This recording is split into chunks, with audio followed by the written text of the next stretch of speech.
Hi everyone, a very good afternoon. You're watching the newsroom on ET Now. I'm Ubina Kapasi. Let's take a look at what the equity markets are doing as we speak. Remember that the beginning of the day we saw a very lacklusterish move, and that's really where we are at. The Nifty is just at 12,970, Sensex at 44,100. A very flattish move really. So the start of a new series has been a quiet one. And let's flag off now some of the big movers and shakers in our Market Fatafat segment.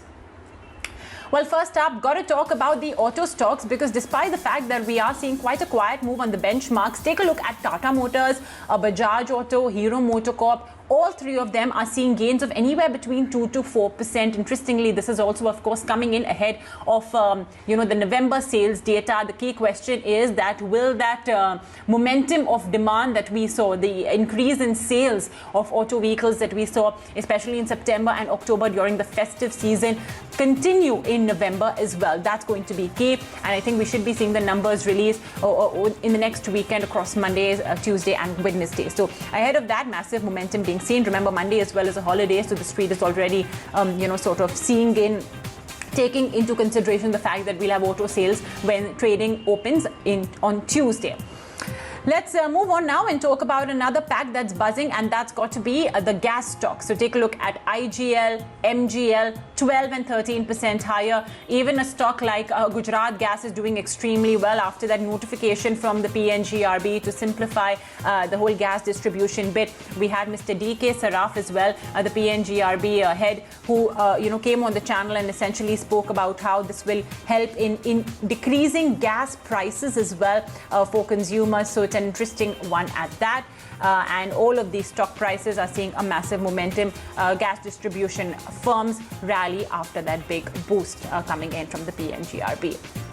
More stocks, take a look at an Amber Enterprises. We are seeing momentum come back in this stock, and that too massively after very long. Volume as well is being led by this one. I think it's not an F&O stock yet, but yeah, we are definitely seeing a lot of momentum over there.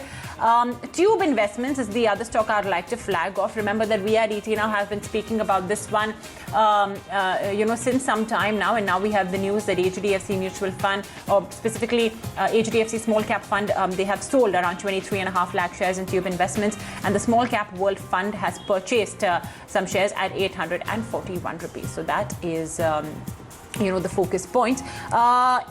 I want to flag off the steel stocks as well, not on account of the fact that they're doing much in trade today. It's in fact, I think, more or less of a mixed bag. Take a look at a Tata Steel Limited. It's higher by 0.5%, but 572 rupees for this one. Let's take a look at SAIL.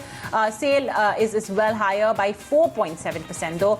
And Jindal Steel, meantime, which is also a top pick, by the way, of Morgan Stanley, is losing. So it's a bit of a mixed bag, but the reason why I want to flag off steel is because prices have really been rallying and galloping. In fact, today's a big broken note from Motilal Oswal said that steel spreads have already reached a 3-year high. Morgan Stanley believes that there's perhaps more room for steel stocks as well to continue rallying. Their top picks are Tata Steel as well as a Jindal Steel. So that's of course about the steel stocks, though of course at this point of time it's largely a bit of a mixed bag.